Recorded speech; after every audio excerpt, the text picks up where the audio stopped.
So we can put up the machine. So next step is we go into the BIOS. Usually we press the delete key here, and then we can get into the BIOS. You can see the BIOS here. I think this is just the default time, and we have the CPU running at 3.6. I think that's I think we need to do some setup here. I think this is check everything is correct. The CPU is correct. It's the Ryzen 7 3700X core, and then the memory is 32 gig, which is also right. And one thing that you notice, I think usually that's the first thing that you need to change is the DDR speed. So the RAM actually is faster than this one. So what we need to do next is to set up the RAM, to boost the RAM to the 3200 megahertz speed, and then we can check it after the change. So I think the BIOS is different for different brands. So this is the BIOS for MSI, and we go to the overclock setting here, OC, and you will see here there's a DRAM settings. I think by default it is disabled, so we just have to enable it.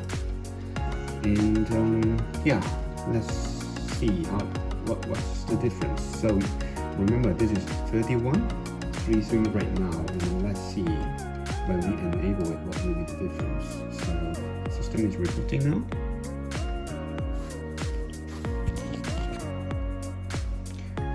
So after rebooting, we go into the BIOS again. So you see the change. This is now 3200. So this is correct. And let's check the other settings. Maybe we can go to the hardware monitor just to make sure the things we installed are recognized.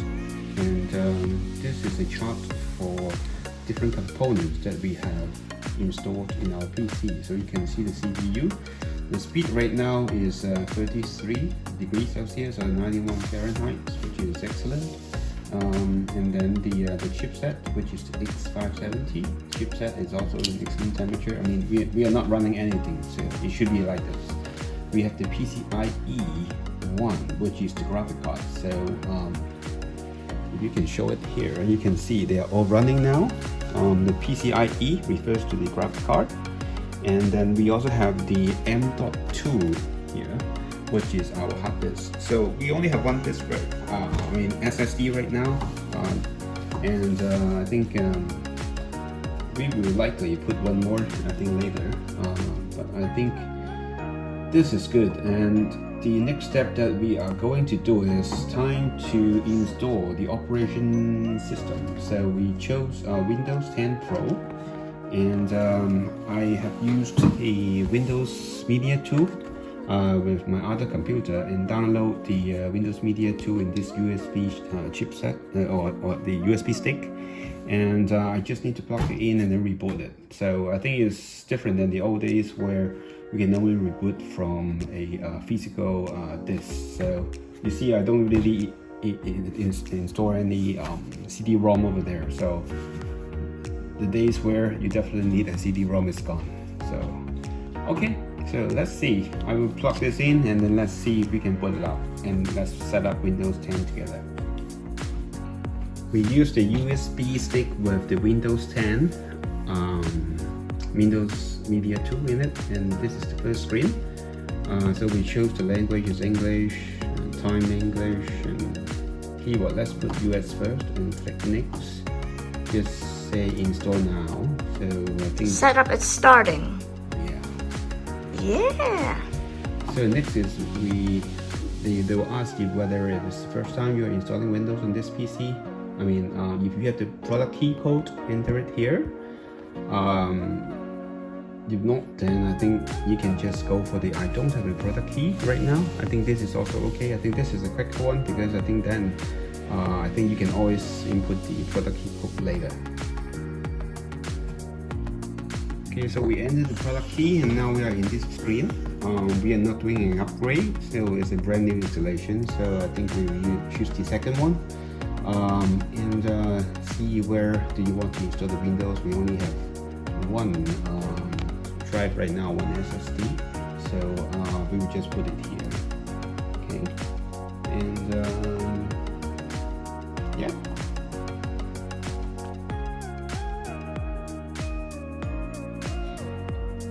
Okay, so how would you like to set up? Okay, so maybe let's set up for personal use. Okay, so we entered the network user and password, and then we enter our Microsoft account. So nowadays, I think when you install Windows, you always associate with your registered Microsoft account. So now we are in this screen where I think we are choosing the privacy settings for your device. I think we can always change it later. So at this stage, I think I will just click accept. But most of the time, I'm not going to choose the advertising ID, I mean those kind of stuff, or find my device. It's not important at all. So this is a desktop. So, but anyway, so let's just choose accept. And it asks you to do more across devices with activity history. So if you have more than one Windows, like if you have a Microsoft Service Pro, then you can do this. But I don't have any. I only have desktop and laptop for Microsoft. So I will choose no here. No. So we are now here, whether we want to back up our files with OneDrive or only save files to this PC. I will choose this option in the time being. But you can see, I think now suddenly, I think during the installation, Windows 10 get the right driver for, I don't know whether it's this graphic card motherboard or this monitor. So it has been resized correctly to reflect the actual font. So alright, let's just click in. Just a moment. And then it's about the Office product, like the Word, Excel, PowerPoint. I think they recommend, or they try to push you to use the Microsoft 365, but I have the Microsoft Office 2019, so I'm not going to use this, so no thanks. Not even try for free. Okay, and next is about the Cortana to help you get things done. Okay, so hi Windows 10. We're getting everything ready for you.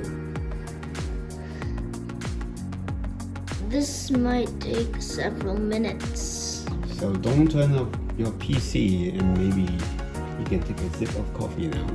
Yeah. Hooray! Windows 10 is installed, and now let's see if we can go online. When we go to Edge. Microsoft Edge. Launch it. Okay, wait, make it full screen. Okay. This is, you have to download it. Wow. Introduce the new Microsoft Edge. For Windows 10. Windows 10. So there are still quite some things you need to download, but at this point, I think the Windows 10 is ready to go, and you can install the Office product or whatever product you like. And thank you. That's it. Yes. And thank you for watching.